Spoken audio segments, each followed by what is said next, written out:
Encontré una caja de mi padre fallecido con cartas que nunca envió, y lo que decían lo cambió todo.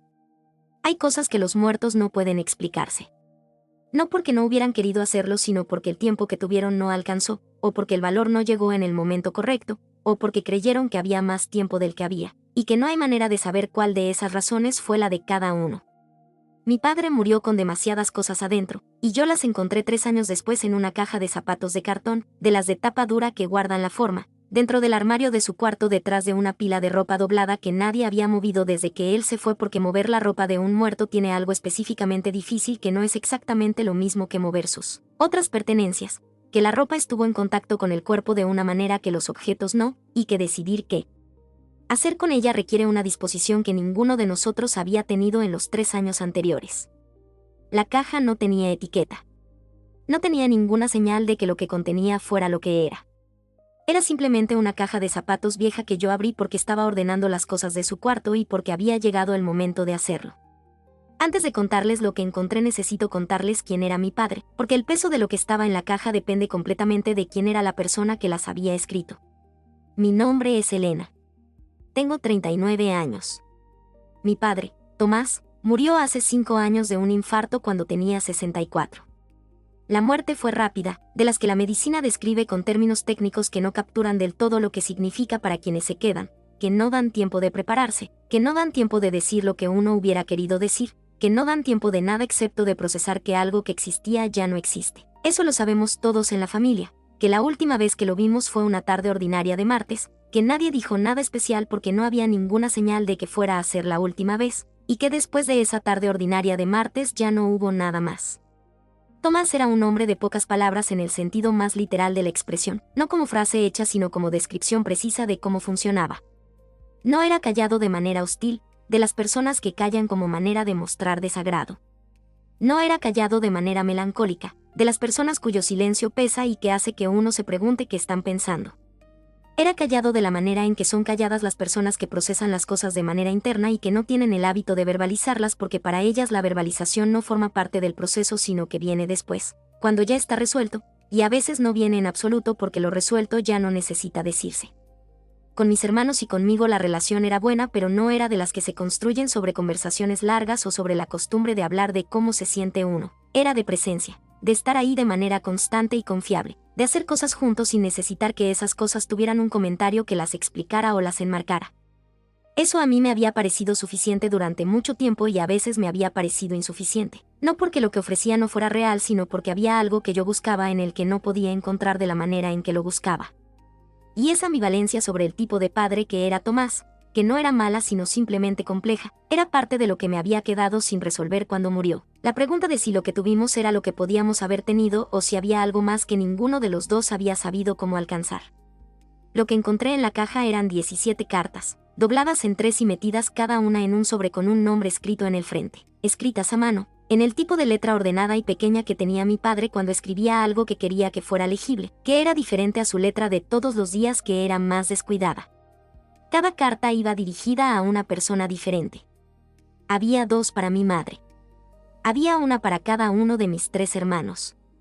Había una para su hermano, mi tío Ernesto, con quien la relación había tenido un periodo de distancia durante los últimos años antes de la muerte de mi padre por razones que en nuestra familia nunca habíamos terminado de entender en todos sus detalles. Había una para un amigo de la infancia cuyo nombre yo reconocí como alguien que mi padre había mencionado en algunas ocasiones a lo largo de los años, pero a quien yo nunca había conocido de manera directa y a quien no había visto en mucho tiempo. Y había una con mi nombre, el último de la lista, que fui recorriendo sobre el piso del cuarto de mi padre. No las leí en orden.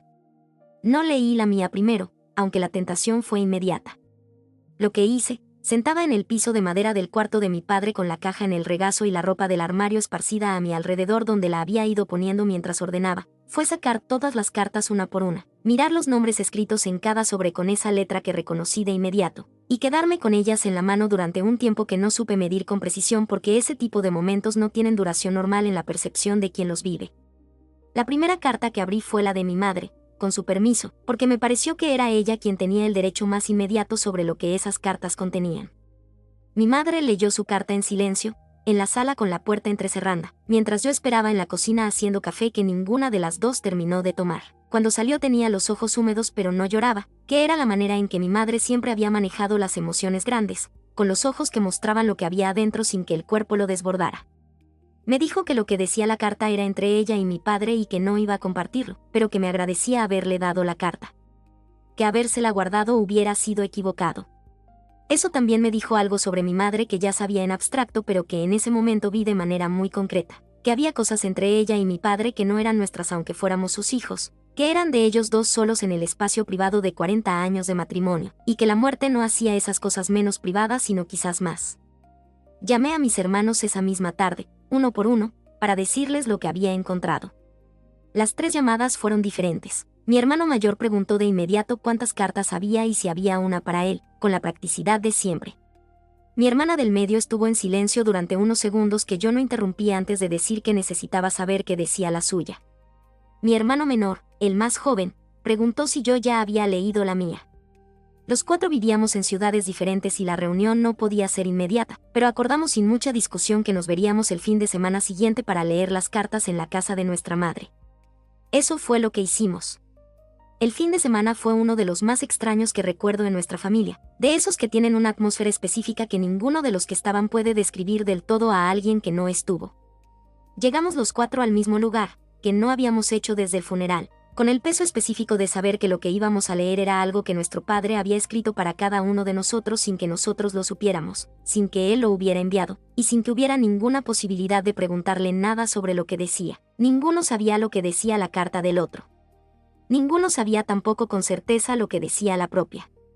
Lo que mi carta decía, y que puedo contar porque es mía y porque he tenido 5 años para decidir cómo quiero relacionarme con ella en términos de lo que comparto y lo que no, era algo que no esperaba en la forma específica en que lo encontré, aunque sí esperaba algo.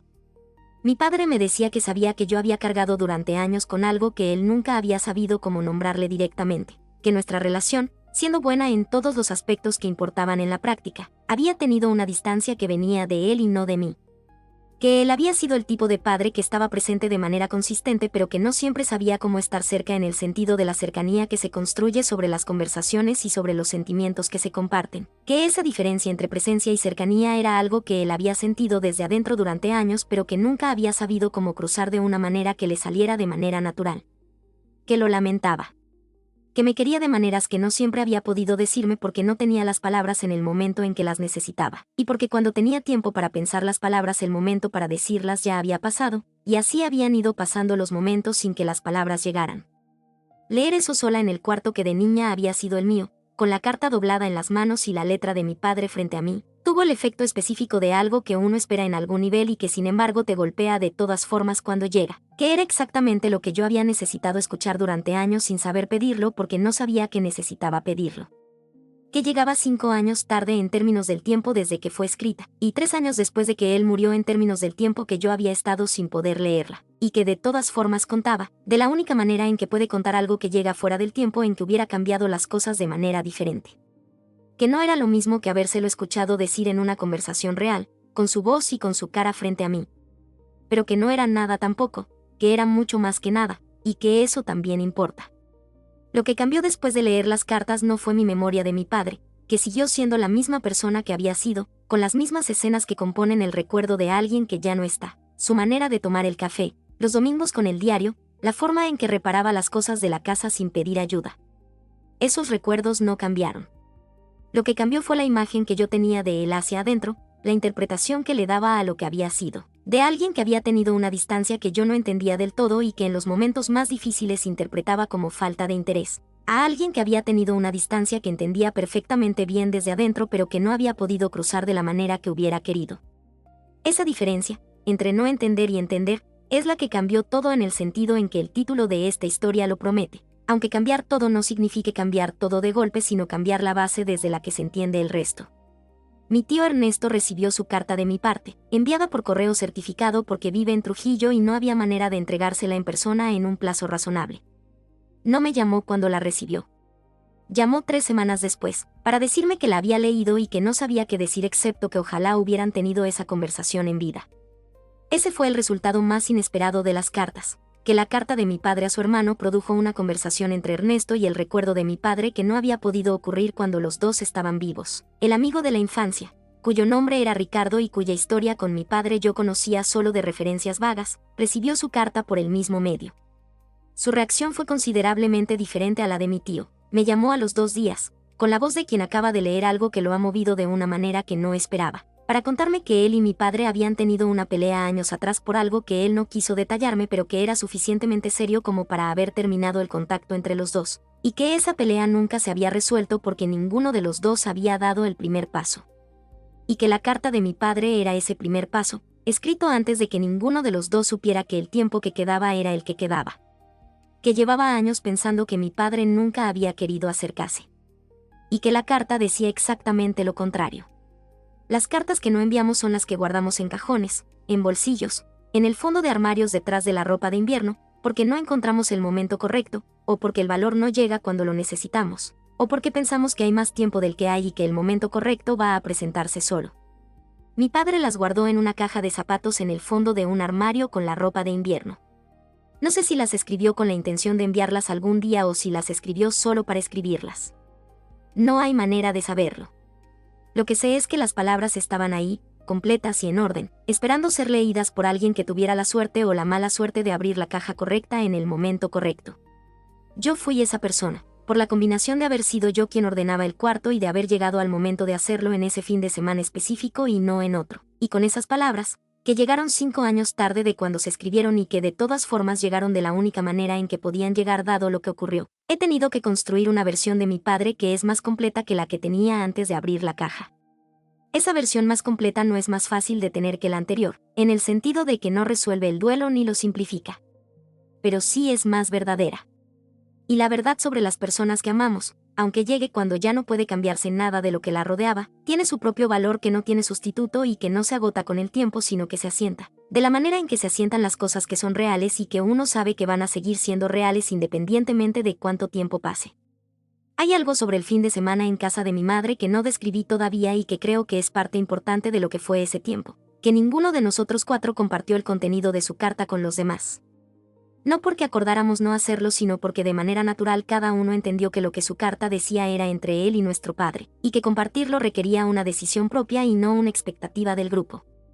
Ese respeto implícito por la privacidad de lo que cada uno había recibido fue quizás lo más inesperado del fin de semana, dado que ninguno lo había acordado de manera explícita y dado que la curiosidad sobre lo que cada carta decía era completamente comprensible. Que 4 personas que habían crecido juntas y que no tenían secretos grandes entre sí pudieran estar en la misma sala sabiendo que las demás habían leído algo importante sobre el padre compartido y que ninguna preguntara lo que decía, que ninguna mirara de reojo mientras otra leía, que ninguna dijera "¿y a ti qué te dijo?", como hubiera sido natural. El tácito colectivo de ese fin de semana fue uno de los más claros que hemos tenido como familia.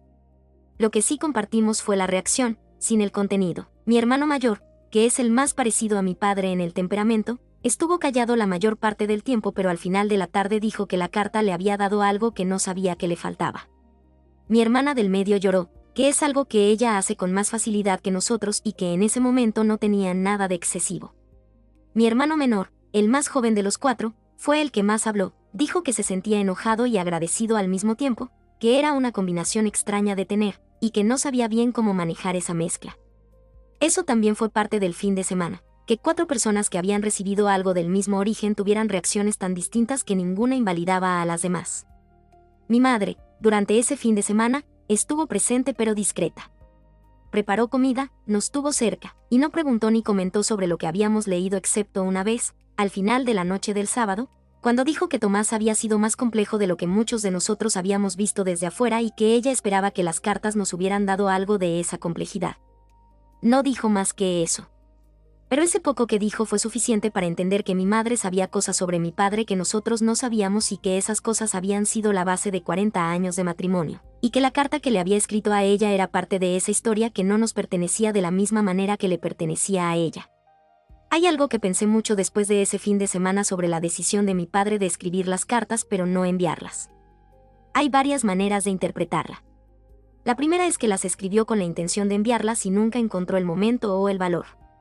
La segunda es que las escribió sabiendo que no iba a enviarlas, como manera de decirse a sí mismo lo que necesitaba decirse aunque la otra persona no lo escuchara. La tercera es que las escribió pensando que eventualmente alguien las encontraría, que era una forma de enviarlas con demora indefinida.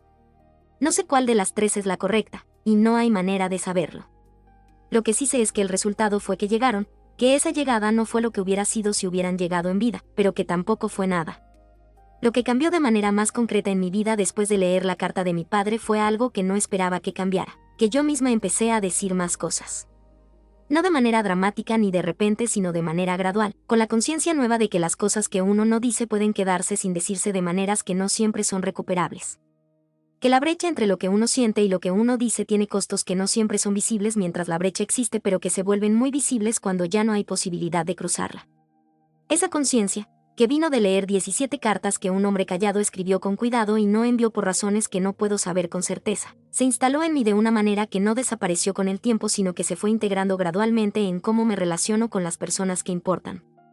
No en todas las conversaciones ni con toda la gente, porque esa sería una exigencia que nadie puede sostener de manera constante y que tampoco sería necesario sostener. Pero en las que importan, y en los momentos en que lo que tengo que decir es algo que de otro modo se quedaría en el fondo de algún armario, con mis hermanos, con mi madre, con las personas en mi vida con quienes la brecha entre lo que siento y lo que digo podría acumularse hasta producir el tipo de distancia que mi padre describió en su carta y que yo reconocí como algo que había sentido desde él, otro lado durante años sin poder nombrarlo. Quiero hablar de algo sobre el proceso de ordenar el cuarto de mi padre que llevó al descubrimiento, porque ese proceso en sí mismo tiene su propia historia. Habían pasado 3 años desde su muerte antes de que yo, o cualquier otro miembro de la familia, tuviéramos el ánimo de hacer lo que es necesario hacer con las pertenencias de un muerto, decidir qué conservar, qué regalar, qué desechar. Ese proceso es uno de los más difíciles del duelo, no porque requiera ningún talento especial, sino porque cada objeto que uno toca es potencialmente el último contacto físico con algo que perteneció a esa persona. Y eso hace que cada decisión sea más pesada de lo que sería en cualquier otro contexto. Fui yo quien finalmente propuse hacerlo, 3 años después. No porque los demás no quisieran, sino porque yo había llegado a un punto en que seguir dejando el cuarto intacto se sentía más como una negación que como un honor.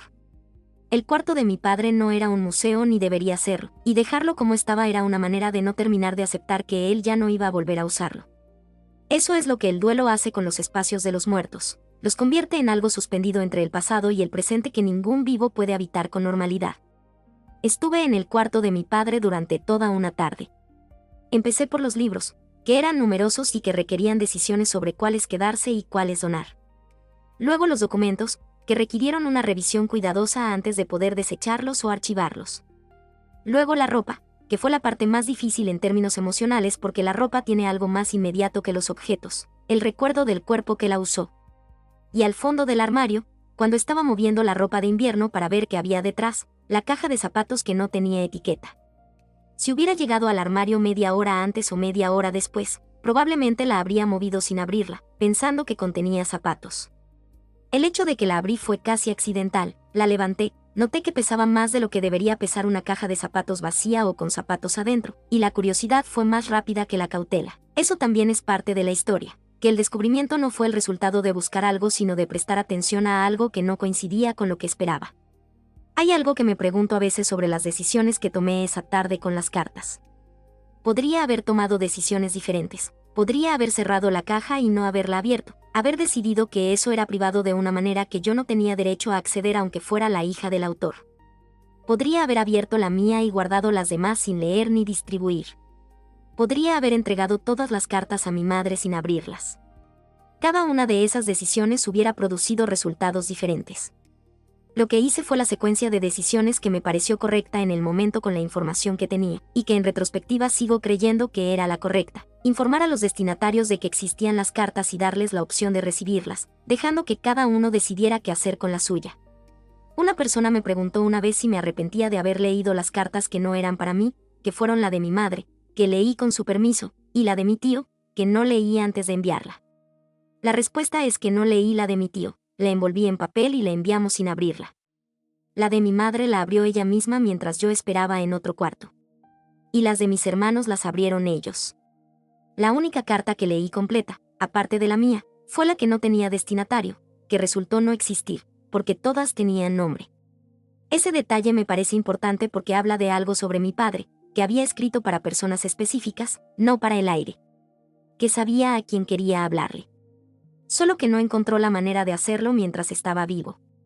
Lo que quedó de las cartas, después de ese fin de semana y de los meses que siguieron en que cada uno fue procesando lo que había recibido de manera propia, Fue algo diferente en cada uno de los 4 hermanos. No puedo hablar de lo que quedó en ellos porque eso les pertenece. Puedo hablar de lo que quedó en mí, que tengo una imagen de mi padre que es más compleja y más honesta que la que tenía antes, que esa imagen no me hace extrañarlo menos sino de manera diferente, y que la brecha que él nombró en la carta, la que había entre su presencia y su cercanía, ya no es un misterio sino algo que entiendo y que ya no necesita ser resuelto porque la única persona que podría haberlo resuelto ya no está disponible para hacerlo. Con esa comprensión, que llegó de 17 cartas encontradas en una tarde de ordenar un cuarto 3 años después de una muerte que nadie anticipó, termino de describir lo que cambió. No todo, pero sí lo esencial. Quiero hablar de algo que las cartas me hicieron pensar de manera diferente sobre la comunicación entre personas que se quieren. Hay una tendencia que creo que es muy humana, la de asumir que las personas cercanas ya saben lo que uno siente porque han estado presentes mientras uno lo sentía. Que no hace falta decirlo porque está implícito en el tiempo compartido, en los actos de cuidado, en la presencia constante. Mi padre operaba desde esa lógica, que tiene su propia coherencia. Si estás ahí, si haces lo que un padre hace, si eres confiable y constante, ¿qué necesita ser dicho además? Lo que las cartas revelaron es que lo implícito, aunque sea real, no siempre llega de la manera que quien lo recibe necesita que llegue. Que hay cosas que los gestos no pueden transmitir de la misma manera que las palabras, y que la distancia que yo sentía con mi padre no era producto de que él no me quisiera sino de que yo no tenía acceso a lo que sentía porque nunca lo había puesto en palabras de las que yo pudiera ser testigo. Esa diferencia entre lo implícito y lo explícito es la que las cartas cruzaron de una vez, demasiado tarde para cambiar lo que no pudo ser pero no demasiado tarde para cambiar lo que quedó. Cambió como recuerdo a mi padre, cambió como entiendo la relación que tuvimos. Y cambió, de manera más concreta y más permanente, como me relaciono con las personas en mi propia vida, con una disposición mayor a decir lo que siento cuando todavía hay tiempo de decirlo, con la conciencia de que lo implícito no siempre es suficiente y de que el costo de asumir que lo es puede ser el tipo de costo que nadie puede pagar después. Hay algo más sobre mi padre que las cartas no dijeron pero que me permitieron entender de manera diferente, que era valiente de una manera que yo no había reconocido como valentía. Sentarse a escribir 17 cartas que uno no sabe si va a enviar, que dicen cosas que son difíciles de decir aunque no haya destinatario presente para escucharlas, requiere un tipo de valentía que es diferente a la valentía que se muestra. Es la valentía de la honestidad privada, de escribir lo que uno piensa aunque nadie lo vea. Eso también era mi padre, y yo no lo había visto hasta que encontré la caja.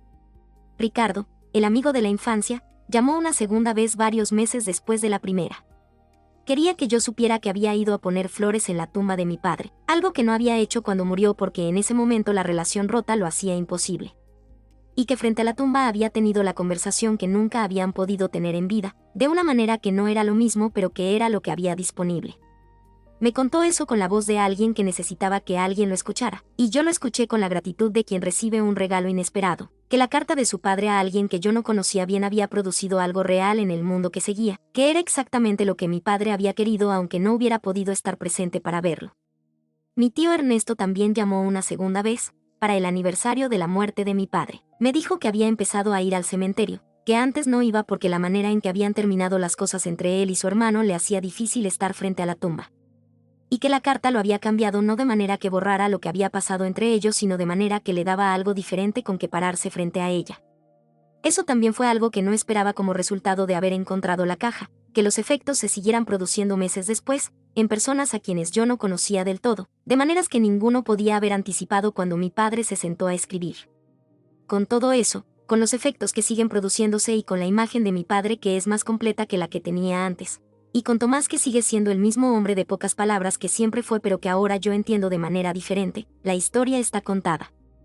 No completamente, porque las historias sobre los muertos que uno quiere nunca están completamente contadas. Pero sí en la parte que corresponde contar. Hay algo que no he mencionado sobre el contexto en que encontré la caja que creo que tiene su lugar en la historia, que yo estaba sola en el cuarto cuando la abrí. No porque mis hermanos no hubieran podido estar ahí, sino porque habíamos decidido que el proceso de ordenar el cuarto lo haría yo ese fin de semana y que los demás vendríamos a la semana siguiente a llevarnos lo que quisiéramos conservar. Esa soledad en el momento del descubrimiento fue parte de lo que hizo que los primeros minutos con las cartas tuvieran la textura que tuvieron. Solo yo, solo la caja, solo la letra de mi padre en los sobres, sin nadie a quien mirar para calibrar si lo que sentía era la respuesta correcta a lo que estaba viendo.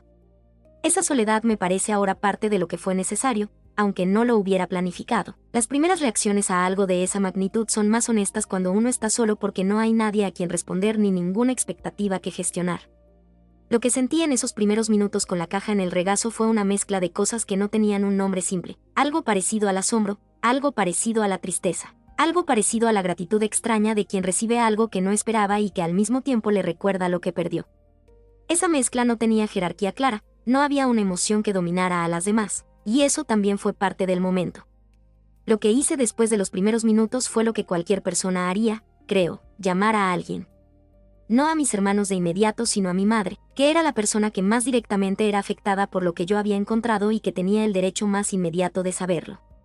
Esa llamada también fue difícil de hacer de una manera que no anticipé, no supe cómo empezar, y lo que terminé diciendo fue algo como: mamá, encontré algo en el cuarto de papá que necesita que vengas. Ella vino. Y lo que ocurrió cuando le mostré las cartas fue algo que no puedo describir en todos sus detalles porque era de ella tanto como de mí, y las cosas que son de otros en esa medida merecen ese respeto. Lo que sí puedo decir es que en el momento en que mi madre tomó las cartas en sus manos y reconoció la letra de mi padre en los sobres, hubo algo entre las dos que no tenía palabras pero que tampoco las necesitaba. Ese momento compartido fue uno de los más completos que he tenido con mi madre, y vino de la manera más inesperada, del descubrimiento de algo que su esposo muerto había dejado sin enviar. Hay una última reflexión que quiero hacer sobre las cartas y sobre lo que significan más allá de mi historia específica. Hay personas que leen esto y que pueden estar pensando en alguien en su propia vida con quien hay algo que no se ha dicho, o que se ha dicho de maneras que no han llegado de la manera en que necesitaban llegar. La historia de mi padre no dice que hay que escribir cartas que no se envíen. Dice lo contrario, que lo que queda sin decirse tiene consecuencias que no siempre son las que uno esperaría, y que la única versión de la conversación que es completamente posible es la que ocurre mientras los dos están disponibles para tenerla. Las cartas de mi padre llegaron porque yo abrí una caja en el momento correcto. No todos tienen una caja. No todos tienen ese momento. Lo que sí tienen, mientras siguen vivos y mientras las personas a quienes quieren decirles algo también siguen vivas, es la conversación que todavía puede ocurrir.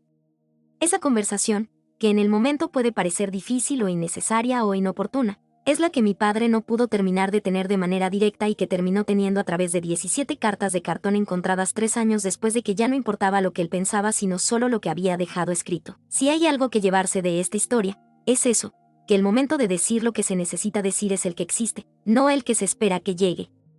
Porque los momentos que se esperan a veces no llegan. Y lo que queda cuando no llegan son las cartas que no se enviaron. Una cosa que esta experiencia me hizo entender sobre el duelo, que es diferente a lo que había creído antes de vivirlo de esta manera, es que el duelo no termina en una fecha. No hay un punto en que uno decide que ya procesó lo suficiente y que la persona que perdió puede ocupar en la memoria el lugar que le corresponde sin que esa ocupación duela de ninguna manera. Lo que pasa es que el duelo va cambiando de forma, que lo que al principio era una presencia constante va siendo algo que aparece en momentos específicos, que la ausencia va siendo menos inhabilitante aunque no menos real, y que la persona que murió va adquiriendo en la memoria una forma que es diferente a la persona que existía en la vida porque la memoria no es fiel de la misma manera en que sería un video sino que va siendo formada por la interpretación que uno hace de ella. Las cartas fueron parte de esa formación. La imagen de mi padre que tengo ahora, 5 años después de su muerte y 2 años después de haber encontrado las cartas, incluye algo que no incluía antes. Que era un hombre que sentía lo que sentía aunque no siempre pudiera decirlo, y que quería decirlo aunque no siempre pudiera. Eso puede sonar como una descripción pequeña. No lo es.